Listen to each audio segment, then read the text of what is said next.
ఇప్పుడు ఆంధ్రప్రదేశ్కి ముఖ్యమంత్రి చంద్రబాబు నాయుడు గారు.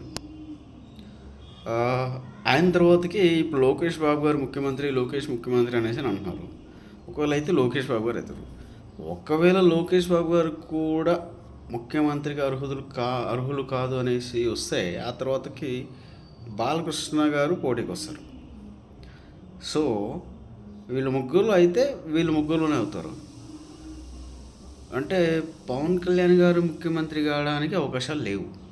కూటమితో పొత్తులో ఉన్నంతకాలం పవన్ కళ్యాణ్ గారు ముఖ్యమంత్రిగా అయ్యే అవకాశాలు లేవు కాదు, ఉండవు కూడా. 0% అవకాశాలు, 0% ఛాన్సెస్.